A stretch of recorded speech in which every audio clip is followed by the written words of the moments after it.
जिंदा था, आज भी भुट्टो जिंदा है, कल भी भुट्टो जिंदा था, आज भी भुट्टो जिंदा है, कल भी भुट्टो। अस्सलाम वालेकुम नाज़रीन, सिंध जखन ख़बरुनि जो सिलसिलो जारी है। तव्हां सां रखनि मां ख़बर शेयर कंदा हलूं। शहीद राणी मोहतरमा बेनज़ीर भुट्टो जी 13वीं वरसी ते संदसि खे ख़ैराज तहसीन पेश करण लाइ MNA आबिद खान भयो ऐं अकील अब्बास सुमरो जी अॻवानी में सवें जियालनि जे शिकारपुर खां शहीदनि जी मज़ार गढ़ी खुदा बख़्श ॾांहुं रवानो, जेके ढकण लॻ ॻोठ लोंगाणी शरीफ़ में पहुता, जिते हुननि सिंध अजरक न्यूज़ सां ॻाल्हाईंदे चयो त शहीदनि पंहिंजी ज़िंदगी नज़रानो पेश कयो असांजे लाइ, आवाम जे लाइ, आवाम जे हक़नि जे लाइ।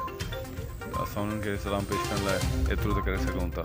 हालांकि कुझु बि न आहे, पर इहे शो करे थो त अॼु बि पीपल्स पार्टी जे शहीदनि जे मिशन ते माण्हू यकीन रखनि था ऐं उहे ॼाणनि था त अगरि असांजा हक़ मिलंदा त उन शहीदनि जे मिशन जे मुताबिक़, उन्हनि जे नज़रिए जे मुताबिक़ ई असांखे हक़ मिलंदा, तॾहिं माण्हू पैदल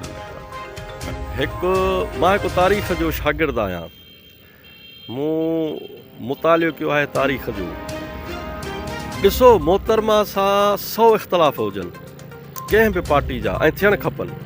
जमहूरियत जी माना इहा आहे, जमहूरियत का वॾेरा पढ़ाए त जेको ॻोठ जे भोतार हुकुम कयो, सरदार हुकुम कयो ऐं उनखे फॉलो कजे, इहा जमहूरियत न आहे, इहो ॾाढो आहे। जमहूरियत जी शुरूआति नफ़ी सां थींदी आहे, माना न सां थींदी आहे। भली मुर्शिद हुजे, सरदार जो न हुकुम कयो, हे कमु करिणो आहे, न साईं, मुंहिंजो ज़मीर चए थो मां इहो कमु नथो करे सघां। भला पीर ॻोठ में पीर साहिब पघारे जो हाराइण छा हुयो? जंहिं पीर साहिब जे दर्शन लाइ, ज़ियारत लाइ 12 बचे माण्हू पंधु निकिरंदा हुआ, उनजो पीर जे ॻोठ में किरण छा हुयो? इन्हनि सभिनी वॾियुनि शख़्सियतुनि जो किरण मोहतरमा सां इश्क जी अलामत हुई। मोहतरमा सां इख़्तिलाफ़ थी सघनि था उनजे पॉलिसी सां, उन जेको सिस्टम कयो, पर कंहिं माण्हूअ खे मारे छॾिजे, मारणु को तरीक़ो न आहे न, को हल न आहे न। या जिन माण्हुनि मारियो त उन्हनि मारे छा सम्झियो? किसो ख़तमु थी वियो।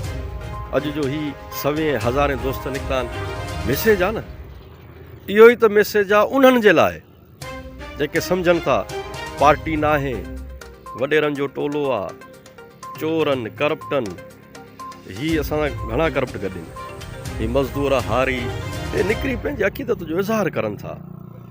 त जिन माण्हुनि बि न अमल में हिसेवार हुया, उन्हनि खे मैसेज आहे, असां उन सां गॾु बीठा आहियूं, असां तव्हां सां न आहियूं। महिरबानी था उहे अवाम खे ऐं हिन मुल्क जे उन्हनि हुकुमराननि खे इहो मैसेज ॾियनि था हिन पैदल मार्च सां त पीपल्स पार्टी जा वर्कर शहीद बेनज़ीर भुट्टो साहिब जा जेके पोइ लॻनि जियाल आहिनि, उहे अञा ताईं जेके आहिनि पंहिंजे पार्टीअ जे उन शहीद क़ाइद खे सुर्ख़ सलाम ॾियण लाइ मुख़्तलिफ़ तरीक़नि सां उते पंहिंजी हाज़िरीअ खे यकीनी बणाइनि था। भुट्टो साहिबा असल में बेनज़ीर साहिबा जी हीअ 13वीं वरसी जेकी मल्हाई पई वञे, उन खे ख़राज अक़ीदत पेश करण लाइ असांजी नौजवान क़यादत, ज़िलाई प्रेसिडेंट मोहतरम मीर आबिद खान भयो साहब जेको पैदल काफ़िलो खणी निकितो आहे, इहो मोहतरमा जे शहादत खे सुर्ख़ सलाम पेश करण लाइ जेका गढ़ी खुदा बख़्श पहुचंदो शाम। ऐं मीर आबिद खान जेको ही काफ़िलो खणी निकितो आहे, इहा शहीद मीर इल्ताफ़ खान भय साहब 1990-91 में अहिड़ो ई काफ़िलो खणी निकितो हो।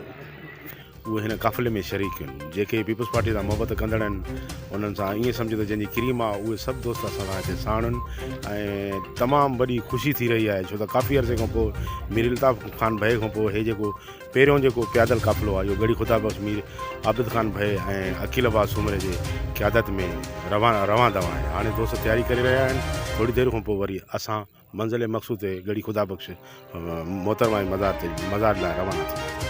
जे ज़िले जी सदर मोहतरम मीर आबिद खान भयो साहब जेको पंहिंजे फादर, पंहिंजे पीर जे जेको आहे नक्शे कदम ते हलंदे, उन में जेको आहे सो शहीद ज़ुल्फ़िकार अली भुट्टो जे लाइ उनजे वरसीअ ते जेको आहे सो पैदल पंधु हलियो हुयो ऐं तंहिं टाइम में जेको आहे सो मीर बाबर ख़ान तमामु नंढी उमिरि जो उहो बि उन सां गॾु हुयो।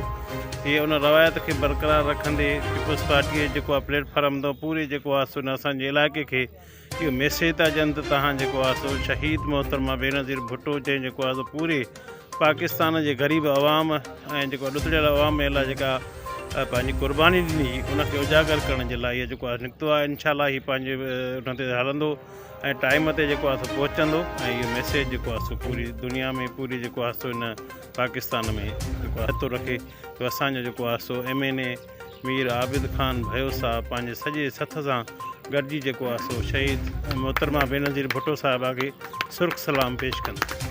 मोहतरमा बेनज़ीर भुट्टो जी जेका शहादत आहे उनखे जेको आहे सो सॼी दुनिया ॾिठो त जेको आहे वॾी हिकिड़ी बरबरियत थी, वॾो ज़ुल्म थियो। असां उन करे मीर आबिद ख़ान जे अॻुवाणीअ में निकिता आहियूं शिकारपुर खां पैदल मार्च लाइ जेको आहे सो शहीदनि जे मज़ार ते वञी उन्हनि खे सुर्ख सलाम पेश कंदासीं। ऐं जेको आहे हिकिड़ो मारवड़नि खे हिकिड़ो ॿियनि खे उन ताक़तवर धुरनि खे जेको आहे इहा मैसेज ॾियणी आहे त असांजी इहा मोहबत जेको आहे उहो क़यामत ताईं न ख़तमु थींदी आहे, इहा हलंदी रहंदी। जो शहीद मीर अल्ताफ़ ख़ान भयो इहो बि सुर्ख सलाम पेश करण लाइ शहीद ज़ुल्फ़िकार अली भुट्टो जे लाइ हलियो। साॻे नक्शे क़दम ते उनजो फर्ज़ंद जो मीर आबिद हुसैन भयो जेको MNA बि आहे, ज़िले जो सदर बि आहे, उनजी क़यादत में असां शिकारपुर भया हाउस तां निकिता आहियूं जंहिंमें अकील अब्बास सुमरो, सरदार मोइन ख़ान पौड़ ऐं पीपुल्स पार्टी सपा यूथ पीपुल्स हारी कमेटी जा वर्कर जियाला उहे सुर्ख सलाम पेश करण लाइ शहीदनि जी सरज़मीन ते इंशाल्लाह असांजी दिलि त चए थी हर साल वञूं, पर हाणे जेको लीडरशिप हुकुम कंदी उन सां गॾु असां। वधीक ख़बरूं ॾिसण लाइ विज़िट कंदा असांजी वेबसाइट www.sindhajraknews.com।